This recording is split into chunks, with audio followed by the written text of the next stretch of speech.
একটি হত্যাকাণ্ড, তারপর নীরবতা, আর হঠাৎ করেই আকাশ জুড়ে আগুনের ঝড়। এভাবেই প্রতিশোধ নিল ইরান। তেল আবিবের আকাশে যে বিস্ফোরণের ধ্বনি শোনা গেছে তা শুধু একটি হামলার শব্দ নয়, বরং এক নতুন সমীকরণের ঘোষণা। প্রশ্ন হচ্ছে, এটাই কি সেই প্রতিশোধ যার জন্য অপেক্ষা করছিল ইরান?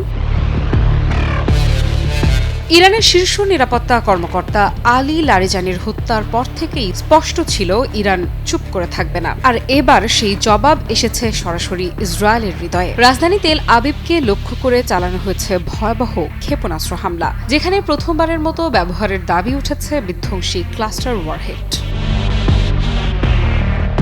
ইরানের শক্তিশালী সামরিক বাহিনী ইসলামী রেভলিউশনারি গার্ড ক্রপস জানিয়েছে, এই অভিযানে ব্যবহার করা হয়েছে খুররাম শাহর 4 এবং কদর মডেলের ক্ষেপণাস্ত্র। প্রতিটি ক্ষেপণাস্ত্রে যুক্ত ছিল একাধিক সাব মিউনিশন, যেগুলো মাঝ আকাশে ছড়িয়ে পড়ে একসঙ্গে বহু বিস্ফোরণ ঘটাতে সক্ষম। ফলে প্রতিরোধ করা হয়ে ওঠে অত্যন্ত কঠিন।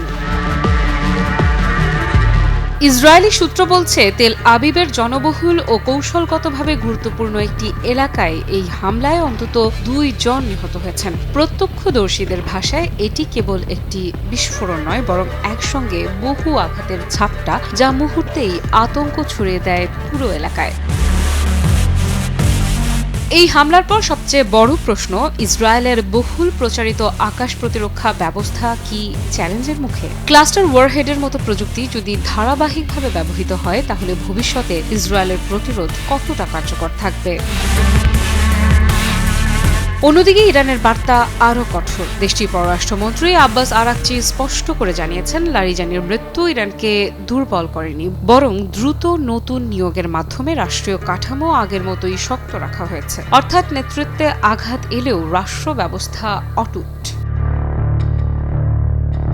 সংঘাতের মাত্রা আরও বাড়িয়ে ইরানের নতুন সর্বোচ্চ নেতা মোস্তফা খামেনি যুদ্ধবিরতির প্রস্তাব সরাসরি প্রত্যাখ্যান করেছেন। তার অবস্থান পরিষ্কার, কোনো সমঝোতায় যাবে না ইরান।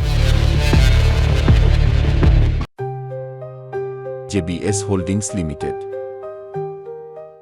এদিকে দেশের ভেতরেও কঠোর বার্তা দিচ্ছে ইরান। গুপ্তচর বৃত্তির অভিযোগে এক ব্যক্তির মৃত্যুদণ্ড কার্যকর করা হয়েছে, যা দেখাচ্ছে বাইরের শত্রুর পাশাপাশি ভেতরের হুমকির বিরুদ্ধেও সমানভাবে সক্রিয় দেশটি।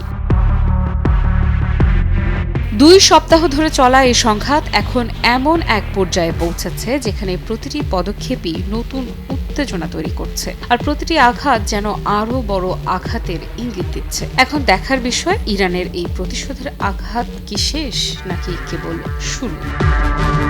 আফ্রিদা ইফরা, নিউজ 24।